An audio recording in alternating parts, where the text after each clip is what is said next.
Bom dia, amigos, queridos irmãos, que a doce e inefável paz de Jesus nos envolva nesta manhã, para que nós possamos unir os nossos pensamentos nessa força divina do Criador, sentindo-nos irmanados pelo seu amor. E que Jesus, nosso Mestre querido, nos agasalhe nas nossas decisões, nas nossas escolhas, para que estejamos alinhados com o nosso pensamento no seu Evangelho. Iniciamos hoje o item 2 e 3 da vida futura. Por essas palavras, Jesus claramente se refere à vida futura que ele apresenta em todas as circunstâncias, como a meta que a humanidade irá ter e como devendo constituir objeto das maiores preocupações do homem na Terra, todas as suas máximas se reportam a esse grande princípio. Com efeito, sem a vida futura, nenhuma razão de ser teria a maior parte dos seus preceitos morais, donde vem que os que não creem na vida futura, imaginando que ele apenas falava na vida presente, não os compreendem ou os consideram pueris. Esse dogma pode, portanto, ser tido como eixo do ensino do Cristo, pelo que foi colocado num dos primeiros lugares à frente desta obra. É que ele tem de ser o ponto de mira de todos os homens. Só ele justifica as anomalias da vida terrena e se mostra de acordo com a justiça de Deus. Apenas ideias muito imprecisas tinham os judeus acerca da vida futura. Acreditavam nos anjos, considerando-os seres privilegiados da criação. Não sabiam, porém, que os homens podem um dia tornar-se anjos e partilhar da felicidade destes. Segundo eles, a observância das leis de Deus era recompensada com os bens terrenos, com a supremacia da nação a que pertenciam, com vitórias sobre os seus inimigos. As calamidades públicas e as derrotas eram o castigo da desobediência àquelas leis. Moisés não pudera dizer mais do que isso a um povo pastor ignorante, que precisava ser tocado, antes de tudo, pelas coisas deste mundo. Mais tarde, Jesus lhe revelou que há outro mundo, onde a justiça de Deus segue o seu curso. E esse, mais tarde, esse mundo que ele promete ao que lhe cumpre o mandamento de Deus, e onde os bons acharão sua recompensa. Aí o seu reino, lá é que ele se encontra, na sua glória, e para onde voltaria quando deixaste a terra. Senhor Jesus, bom e amado Mestre, que os nossos olhos se ampliem, que os horizontes se alargam e que a fé estruture o nosso pensamento na confiança e na esperança de construirmos dentro de nós as bases fecundas deste reino divino que há de nos ampliar todas as nossas esperanças para compreender que a vida futura é uma conquista de cada um de nós. Que o Senhor nos fortaleça, ó Mestre, trazendo força e coragem aos nossos pensamentos, para que o seu Evangelho seja por nós vivenciado com alegria, com esperança e com confiança. Que Deus nos abençoe, hoje, agora e sempre, que assim seja. Amigos queridos, imaginemos naquela época em que o Cristo estava aqui na Terra, onde esse colóquio amigo que falamos ontem sobre Pilatos viessem hoje no nosso dia a dia, como é que nós poderíamos pensar o que era a vida futura? Então, é a mesma coisa nós estamos vivendo hoje em relação ao mundo de regeneração. Nós ficamos perguntando como é que será esse mundo sem que entender que o reino de Deus precisa estar implantado em nós para que a gente tenha confiança nas palavras de Jesus. Então, nós vamos mostrando dia a dia para nós mesmos que essa afirmativa que o Cristo nos trouxe, que o reino de Deus ainda não é deste mundo, então nós temos que entender que há outros horizontes, que é a vida futura, que é a nossa imortalidade. E por isso Jesus veio nos ensinar que nós devíamos semear, aprender a semear, para que amanhã pudéssemos fazer a nossa colheita, ceifar aquilo que nós semeamos. Então, nós não podemos esquecer que todo o esforço que fizermos hoje é para que o reino de Deus se estabeleça em nossos corações, a fim de nos dar essa segurança de que hoje nós estamos numa luta, mas que amanhã nós teremos um horizonte diferente. A vida futura é a vida do Espírito, não é a vida do homem. E nós sabemos que a missão do Espiritismo, ele é uma missão que vai nos mostrar que todo o cristianismo, ele não será destruído, mas ele é aquilo que estimula a minha fé. Ele é esse Cristo redivivo, o evangelho que nos norteia, que nos orienta. E nós vamos ver que esta vida futura que a doutrina espírita vem nos ensinar, depois que Jesus nos disse, é para que a gente possa compreender que, acima de tudo, ela é uma doutrina que nos liberta. E ela liberta de quê? Dos nossos sentimentos. Ele é um processo libertador das nossas consciências, a fim de que a nossa visão, enquanto homem, alcance outros horizontes, outros olhares. E é preciso que a gente possa, então, entender que nós não podemos ignorar que essa palavra do Cristo, a vida futura, essas promessas de Jesus, é uma construção nossa. E é uma coisa que nós precisamos estar cientes de que o mundo que nós estamos inseridos, ele é passageiro.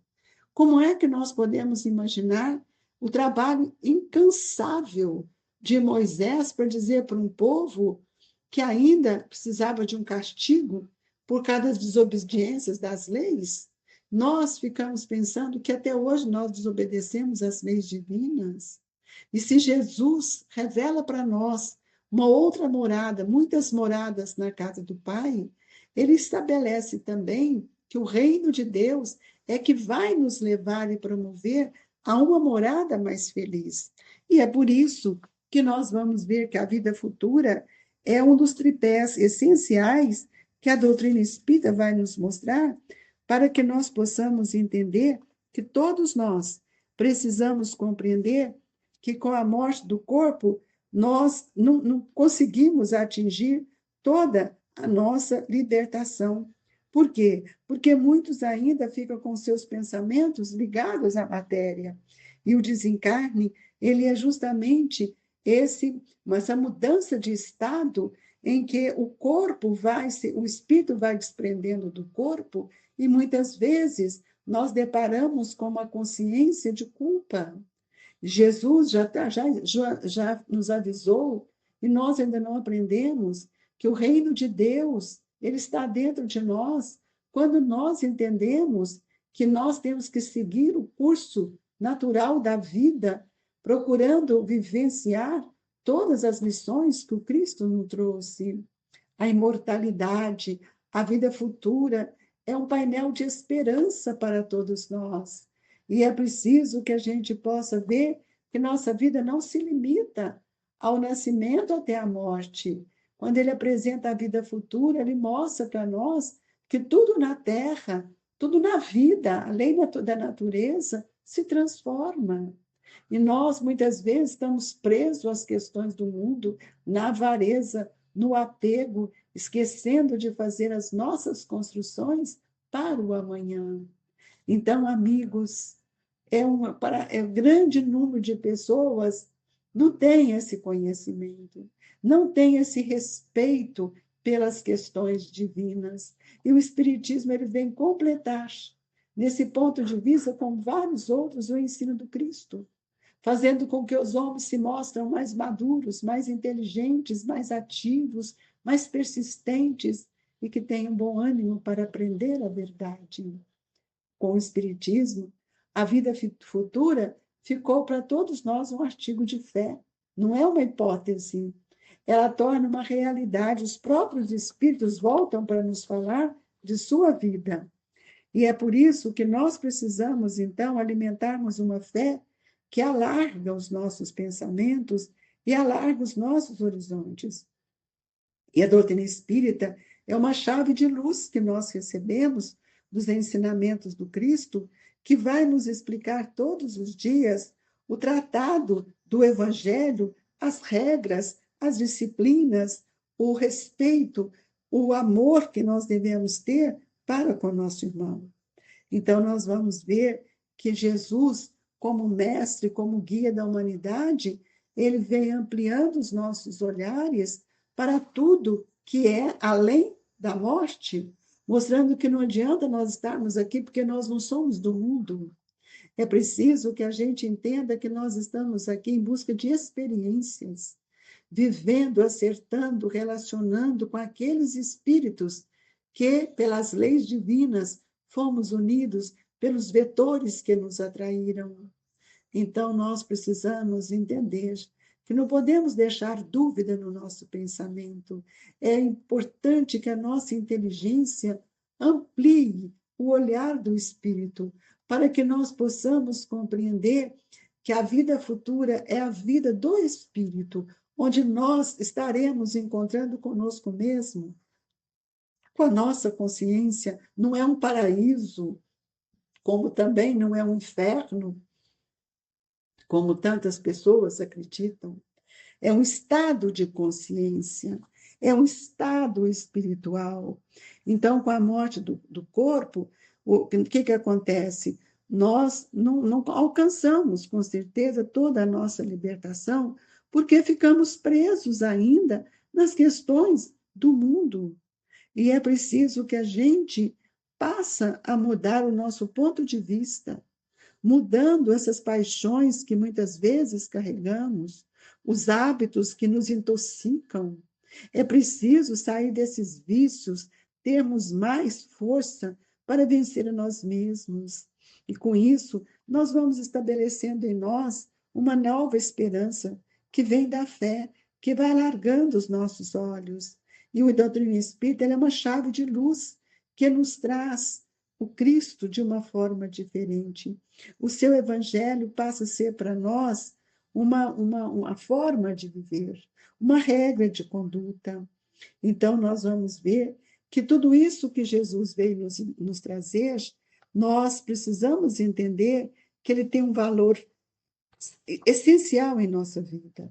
É o valor da nossa existência, está na função do valor que nós damos à vida. O que essa vida representa para nós? Aqueles que estão conosco. E mesmo assim, amigos, quantos têm hostilizado tanta ajuda, hostilizado até mesmo o Evangelho de Jesus. E nós sabemos que todos nós precisamos trabalhar muito para que a gente possa implantar em nós um estado de confiança. E nós vamos ver que todos nós também precisamos construir dentro de nós um padrão de solidariedade, de sermos mais gentis, mais caridosos, e nós vamos apagando cada dia mais tudo aquilo que é divino em nós, por ilusão. Até quando, irmãos? O Espiritismo, ele é e será sempre para nós a força do cristianismo, de tal forma que ele reergue a nossa vontade, que ele reergue a alma para sublimar a vida. Nós não podemos pensar em espaços infinitos, em uma pátria universal sem fé, sem força, sem vontade.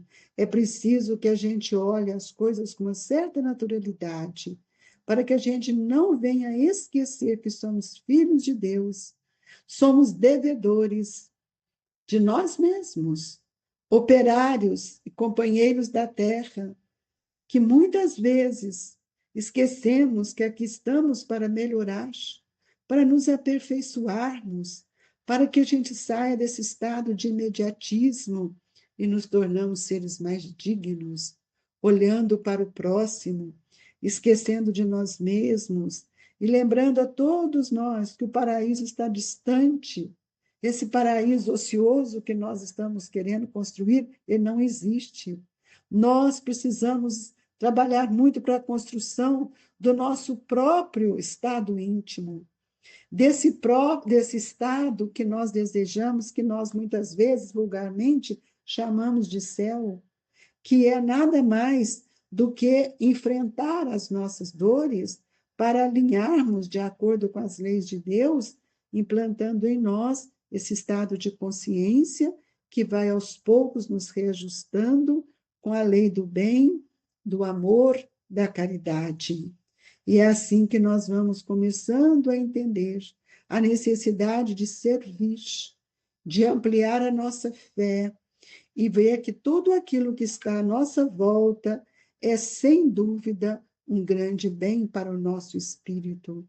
É preciso que a gente possa ter acesso a essa verdade, porque quando nós falamos de verdade, nós estamos falando da doutrina dos espíritos, dessa missão que o Espiritismo vem para nos libertar, para que nós possamos entender que tudo isso que nós viemos aqui aprender está solidificado no ministério profundo do cristianismo. Há quanto tempo estamos lutando para melhorar? Então, nós precisamos lembrar que nós estamos amadurecendo cada dia mais, procurando entender a vida como espírito. E isto, sem dúvida, amigos, é a riqueza que nós estamos construindo dentro de nós. E nunca esqueçamos de que Jesus nos disse: das ovelhas que o Pai me confiou, nenhuma se perderá. Temos certeza de que todos nós estamos sob o olhar de Jesus. E aí é que nós agradecemos a Deus por tudo que Ele tem nos dado e que nesta manhã possamos receber o passe amigo, confortador, renovando as nossas esperanças. Fluidifica as nossas águas, Jesus. Que tenhamos fé nesses momentos, que estamos sendo assistidos e amparados. Ó Jesus, quanto temos a aprender. Que a sua paz esteja conosco, alimentando-nos sempre de esperança, para que possamos iniciar, a partir de hoje, de agora, esse esforço para lavrar o solo de nossos corações, onde o bem e a esperança deve ser a semente do futuro. Que o Senhor nos agasalhe no seu manto de paz, deixando no coração de todos as vibrações do Grupo Espírita Esperança e Caridade, Colégio Allan Kardec, que Eurípedes, este querido irmão, te abrace, nos abrace, agasalhando a todos nós. Que assim seja.